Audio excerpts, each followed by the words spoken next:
Assalamualaikum, halo pemirsa, selamat datang lagi di channel YouTube Unida Malang. Dalam program Bisa, bincang santai seputar ilmu pengetahuan dan isu-isu kekinian. Jangan lupa ya untuk like, comment, subscribe, dan share.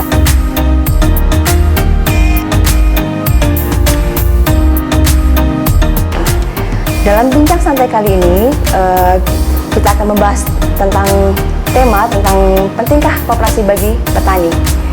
Dan bersama kami telah hadir narasumber yang berkompeten di bidangnya. Beliau adalah salah satu dosen dari Prodi Agribisnis dan beliau saat ini menjabat sebagai koordinator usaha di KUD Najum. Baik, kita sapa langsung beliaunya. Beliau adalah Insinyur Muhandoyo, Magister Agribisnis. Selamat datang, Bapak. Selamat datang, alhamdulillah. Ya, bagaimana kabarnya? Alhamdulillah, Rabbil Alamin. Baik sekali, semoga kita tetap dalam lindungan Allah Subhanahu wa Ta'ala. Alhamdulillah, baik ya. Nggih.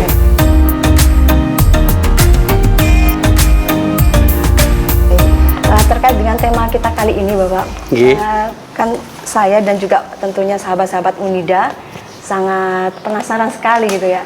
Apalagi kita sudah memasuki era pandemi seperti ini. Kan di masa pandemi ini hampir semua lini itu seperti merasakan dampaknya gitu. Tidak terkecuali juga dengan para petani kita di Indonesia gitu ya.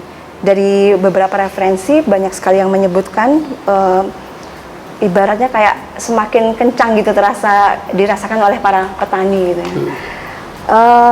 Sebagai contoh adanya PSBB dan sebagainya itu kan ibaratnya ada semacam kendala gitu dalam pendistribusian dari komoditas pertanian dan juga adanya kebijakan-kebijakan tentang pembatasan kerumunan sehingga banyak sekali usaha-usaha kuliner juga ibaratnya banyak yang tutup dan terdampak istilahnya gitu ya. Nah, efeknya apa kepada petani itu kan lebih ke ibaratnya penurunan permintaan terhadap komoditas. Nah, bagaimana itu Pak? Ibarat upaya-upaya bagi petani kita, apakah kiranya yang bisa dilakukan oleh petani untuk bisa beradaptasi dan juga mampu bertahan di era pandemi ini? Ya, terima kasih Bu Yakti. Jadi kita awali dulu bahwa petani itu adalah pahlawan. Betul. Baik di masa pandemi maupun tidak, dari dulu petani itu sudah melakukan aktivitas usaha taninya. Oleh sebab itu, apalagi pada saat era pandemi ini, tentunya petani harus bersama-sama bekerja. Bersama-sama petani membentuk suatu wadah. Biar produknya punya nilai tawar. Pada saat dia membutuhkan cara produksi, permodalan ada yang mewadai. Jadi ibaratnya petani itu harus bergabung gitu ya, harus berkumpul dengan kelompok petani yang lainnya juga. Artinya apakah petani dia tidak akan atau dia akan kesulitan jika dia berusaha secara sendiri-sendiri gitu? Betul. Jadi petani itu harus punya wadah. Wadah yang kita maksud tentunya kita sudah tidak asing lagi, Bu. Tidak asing lagi. Wadah yang seperti wadah apa, yang bagaimana? Tentunya itu adalah wadah yang disebut dengan koperasi atau lembaga koperasi. Oleh sebab itu perlu saya berikan penjelasan dulu tentang apa sih koperasi. Biar kita semuanya, wabil khusus petani kita tahu apa itu koperasi. Koperasi menurut Undang-Undang Nomor 25 tahun 1992 itu menyatakan bahwa koperasi adalah badan usaha yang beranggotakan orang seorang atau badan hukum koperasi yang melandaskan kegiatannya berdasarkan prinsip koperasi dan sekaligus merupakan gerakan ekonomi rakyat yang berasaskan kekeluargaan. Jadi sudah jelas di situ. Anggotanya siapa? Anggotanya tadi dikatakan adalah orang seorang. Lah itu yang kita sebut di dalam undang itu adalah koperasi primer. Sedangkan anggotanya kok badan hukum koperasi itu disebut dengan koperasi sekunder. Dari di situ koperasi berkumpul untuk mengembangkan usaha bisa membentuk koperasi lagi. ya, untuk mengembangkan usahanya. Ya, berarti, Lah, ada yang disebut dengan prinsip koperasi. Oleh sebab itu, koperasi itu akan berbeda dengan badan usaha non koperasi. Dari keanggotaannya bersifat terbuka dan sukarela. Terbuka untuk siapa? Untuk semua warga negara yang sudah berumur 17 tahun atau sudah menikah. Bisa menjadi anggota. Berarti bersifat sukarela. Tidak ada paksaan. Jadi masuk menjadi anggota koperasi itu sudah ada niatan ikhlas untuk membangun ekonominya bersama-sama dengan anggota yang lain. Tadi disebutkan bahwa syarat minimalnya itu umur 17. Berarti sebenarnya ini potensi juga bagi para kaum muda. Gitu, Pak. Apalagi kalau di kota itu sudah misalnya ada pembatasan, mereka juga bisa kembali ke desa gitu ya untuk meningkatkan perekonomian melalui koperasi. Lalu kira-kira supaya mereka tertarik gitu Pak untuk masuk ke dalam koperasi itu, manfaat apa yang bisa didapatkan oleh para petani, baik itu petani kaum muda ataupun kaum-kaum yang sudah berpengalaman gitu. Jadi kalau kita lihat lagi tujuan kita membentuk koperasi, tujuan koperasi adalah mensejahterakan ekonomi khususnya anggota dan ekonomi secara umum masyarakat. Sehingga kalau kita punya wadah, petani-petani punya wadah, tentunya aktivitas petani itu perlu sarana produksi. Ya, baik termasuk alsintan. Termasuk di sana nanti kalau petani sudah beraktivitas menghasilkan produk harus dijual. Itu ada wadahnya. Bisa ditampung oleh lembaganya yaitu koperasinya. Nah, jadi bagaimana kita biar anak-anak muda sekarang ini di tempat saya petani tebu itu anak milenial semua. Malah banyak dari petani anak muda ini. Yang tua tinggal sekitar 20-30%. Yang lain itu adalah muda. Meskipun anak milenial itu berusaha karena orang tuanya. Ya, tetapi dia juga kuliah. Juga menggali ilmu. Tetapi dia juga berprinsip mau tidak mau orang tua saya nanti umurnya akan lanjut. Padahal usahanya sudah bisa untuk mencari nafkah. Lah inilah sebetulnya yang perlu digarisbawahi agar semua masyarakat desa berpacu untuk masuk menjadi anggota koperasi. Karena koperasi adalah sokoguru ekonomi masyarakat pedesaan. Sekarang ini petani tebu itu rata-rata muda-muda. Ya. Ada yang sarjana minimal anak SMA, lulusan SMA. Bisa menghapus stigma bahwa koperasi itu hanya untuk orang-orang yang sudah tua saja gitu. Karena ternyata di dalam koperasi itu sendiri ada banyak cabang usaha gitu. Karena selama ini juga mungkin masyarakat taunya koperasi itu ada koperasi simpan pinjam. Padahal tidak. Berarti usaha di dalam koperasi itu sendiri sebenarnya luas itu ya? Sebetulnya kalau apalagi di pedesaan kita kenal koperasi di desa. Itu usahanya adalah serba usaha. Serba usaha artinya apa? Ada usaha untuk menjual sarana produksi. Ada usaha untuk menyewakan jasa. Jasa alsintan, angkutan. Ya. Bisa untuk menjual termasuk hasil produk petani bisa ditampung. Nah, seperti di tempat-tempat yang mayoritas di KUD Malang ini, Anda sudah mengenal apa itu kemitraan dengan pabrik gula. Jadi petani-petani atau KUD-KUD yang punya usaha tebu itu bekerja sama dengan kemitraan dengan pabrik gula. Ini yang sehingga pada saat musim pandemi ini, petani tetap membutuhkan sarana produksi. Karena ada wadah koperasi, maka koperasi sudah membuat rencana kebutuhan sarana produksi untuk para petani anggotanya. Lah, apalagi kalau sekarang pandemi ini, pupuk semakin sulit, pupuk bersubsidi sulit. Itu permasalahan. Jadi kalau yang sudah menjadi anggota koperasi atau KOD, mereka tetap terlayani dengan program pupuk bersubsidi dari pemerintah. Sedangkan yang tidak menjadi anggota, maka dia akan memperoleh pupuknya dari pupuk non subsidi. Padahal harganya secara nominal itu lebih mahal. Lebih mahal ini. Lebih mahal. Nah, oleh sebab itu ini perlu sekali dibentuk suatu wadah. Biar apa? Biar kita bisa bersama-sama melaksanakan suatu aktivitas usaha demi mencapai kesejahteraan ekonominya. Perekonomian dari petani. Itu. Nah, iya, betul. Yang menarik dari penjelasan Bapak tadi bahwa ternyata sebagai contoh di KUD Bapak sendiri itu sudah mulai dirintis kerjasama antara petani dengan dunia usaha gitu.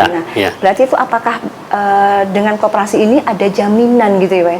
Jaminan pasar dan juga jaminan kalau sudah ada jaminan pasar berarti kan petani tidak akan kesulitan untuk memasarkan produknya gitu ya. Ya, jadi tugas fungsi koperasi di sini ada melayani anggota. Melayani di dalam kebutuhan sarana produksinya, proses produksi. Termasuk diharapkan melayani dalam menampung hasil. Ya kan? Kalau sudah ada jaminan itu, maka petani tidak khawatir. Apalagi proses produksi pertanian itu bersifat musiman. Ya kan?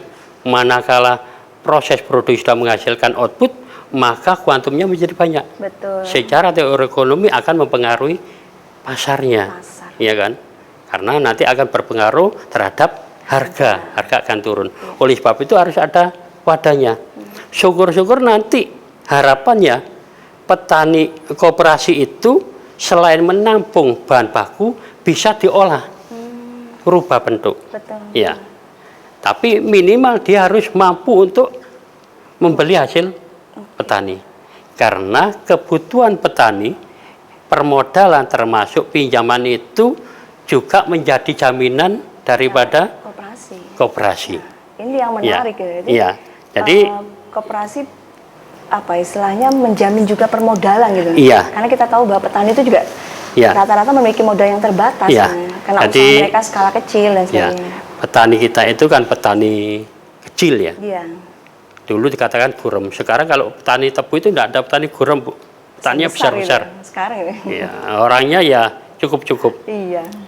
Tetapi karena kita sudah bekerja sama, mereka tetap membutuhkan permodalan meskipun sudah cukup. Kenapa? Untuk mengembangkan usahanya. Lagi supaya lebih meningkat. Petani selain jadi anggota jadi kapasitas petani, dia juga berfungsi pada saat musim begini. Dia juga akan memanfaatkan peluang sebagai pembeli.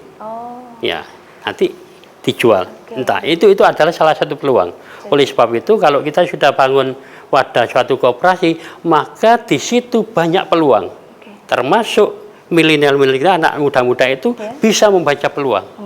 Kalau suruh membuka usaha yang baru, tentunya dia berpikir. Tapi dengan menjadi anggota koperasi, mereka akan bisa melihat peluang apa. Memang ada tantangannya, tetapi minimal ada gambaran untuk membuka suatu usaha. Jadi, kan? Istilahnya koperasi itu bisa membuka peluang pasar. Dan termasuk menyerap tenaga kerja. Iya kan? Itu. Oleh sebab itu kalau di pedesaan itu orang sudah punya usaha, tentunya butuh tenaga kerja. Tenaga kerja di sektor di pedesaan itu bisa dimanfaatkan, sehingga kita juga akan mengurangi urbanisasi ke kota. Iya kan? Bingung-bingung gitu. Tidak usah bingung lah. Sekarang ini kelemahan kita sekarang tidak paham tentang koperasi dan menganggap bahwa orang mencari nafkah itu hanya segi yang mentereng, misalnya PNS, TNI, Polri, ya perusahaan di suatu besar, bisa di suatu perusahaan yang besar. Sebetulnya jadi petani itu jadi manajer di usahanya sendiri. Harus dirubah. Iya kan? Itulah yang perlu kita sosialisasikan terus. Oleh sebab itu, di prinsip koperasi itu seharusnya dan juga memang prinsipnya harus bersifat ada pelatihan pendidikan untuk masyarakat dan untuk anggotanya tentang perkooperasian. Berarti menarik sekali ya Pak ya. Tidak hanya koperasi itu menyediakan berbagai macam saya membuka pasar, membuka peluang permodalan. Ternyata di dalam koperasi itu sendiri ada upaya-upaya untuk peningkatan kualitas dari sumber daya dari para anggota koperasi. Dalam hal apa itu Pak? Mungkin bisa diberikan contohnya. Jadi begini, kadang orang melihat koperasi identik dengan orang pinjam uang, simpan Betul, pinjam. simpan Sebetulnya pinjam. bukan itu. Iya. Lah terus orang masuk menjadi anggota, pengen mencari keuntungan. Tidak. Petani kita menjadi anggota suatu koperasi, itu apa yang kita terima manfaat dari itu. Bukan keuntungan dari SAU itu. Itu adalah salah satu bagian. Kalau kita tidak menjadi anggota koperasi, maka pada saat kita membeli menjual, kita sudah apa? Sudah lepas. Oke. Tidak menerima hasil kembali. Tapi kalau kita membentuk satu koperasi, apa yang kita keaktifan, kita menyimpan, membayar simpanan sukarela, membeli produk, nanti akan kembali di dalam perhitungan sisa hasil usaha. Termasuk di dalam memanfaatkan usaha. Siapa yang sering membeli, siapa yang sering menjual, nanti ada perhitungan. Sehingga di koperasi itu, sisa hasil usaha yang diterima oleh masing-masing anggota belum tentu sama. Tergantung keaktifan ini. Gitu ya. Nah, inilah yang seharusnya menjadi pemicu berbondong-bondong orang membentuk suatu koperasi. Cuman kalau mau membentuk koperasi, mau menjadi, mereka harus secara ikhlas berorientasi kepada usahanya. Apa yang akan saya manfaatkan dari berdirinya suatu koperasi? Jangan hanya sekedar menjadi anggota. Contoh, saya punya suatu teman begini, dia punya koperasi simpan pinjam. Saya setelah akhir tahun pembagian usaha kok tidak sama ya dengan teman saya. Padahal teman saya juga simpan, juga pinjam. Pinjamnya banyak, kok tambah banyak. Jangan saya cuma minjam. Ya tentunya itu yang dimaksud dengan keaktifan dari usaha. Jadi kalau cuma simpan tidak memanfaatkan usahanya, ya SAU-nya nanti juga akan sedikit. Berpengaruh ya. Lah usaha itu kalau tidak dimanfaatkan oleh anggota, lah kan nggak bisa berkembang. Padahal usaha itu untuk anggota. Oleh sebab itu menjadi suatu anggota koperasi itu harus berpikir apa manfaat yang akan harus saya terima. Soal menjadi saya akan menjadi usaha saya nikmat itu karena ada bantuan imbal balik tadi. Ya, saya hidup anggota, kesulitan saya tentang permodalan terpenuhi sehingga usaha saya menjadi lancar. Nah, itu yang kira-kira manfaat yang harus dimiliki menjadi penting koperasi. Untuk pembinaan anggota itu Pak, apakah juga pernah dilakukan itu, misalnya dari dinas koperasi atau yang lain? Jadi secara prinsip koperasi tadi saya katakan harus mengadakan pelatihan tentang perkoperasi. Intinya sekaligus kaderisasi. Termasuk dinas koperasi juga akan memberikan pelatihan tentang keanggotaan. Gitu. Baik Pak, berarti selain itu tadi ya, memang ada pembinaan juga untuk mengawasi jalannya perkoperasian dalam upaya untuk membangun atau membina para anggota-anggotanya, khususnya para petani ini gitu ya. Nah, berarti memang banyak sekali gitu ya manfaat yang bisa dimanfaatkan dari koperasi ini. Yang bisa istilahnya dimanfaatkan oleh para semua warga, khususnya di suatu daerah itu gitu ya. Nah, baik Bapak, mungkin sebelum kita akhiri bincang santai kita hari ini, mungkin ada pesan yang bisa Bapak sampaikan, ibaratnya untuk menggugah gitu atau memotivasi bahwa kaum muda itu juga mungkin bisa istilahnya berpartisipasi dalam membangun ekonomi perekonomian petani dan juga membangun perekonomian kesejahteraan dirinya sendiri dan sebagainya. Monggo. Ya, jadi terima kasih Bu. Jadi intinya adalah ini khusus untuk mahasiswa kita ya, biar tidak bingung mencari pekerjaan tidak usah dicari. Ya, yang penting kita saat ini harus semangat, harus berdoa, berikhtiar, dan kita percaya bahwa di koperasi itu adalah sumber peluang usaha. Sumber peluang usaha. Ini yang belum dipahami oleh masyarakat banyak. Ya, oleh sebab itu saya berharap adik-adik mahasiswa kita kalau lulus tidak hanya sekitar pertanian aja, semuanya, ya semuanya. Semua bidang usaha. Ya, usaha.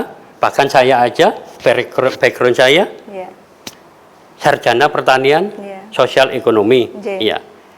Terjun di koperasi juga sebagai akuntan juga, ya kan, sebagai keuangan.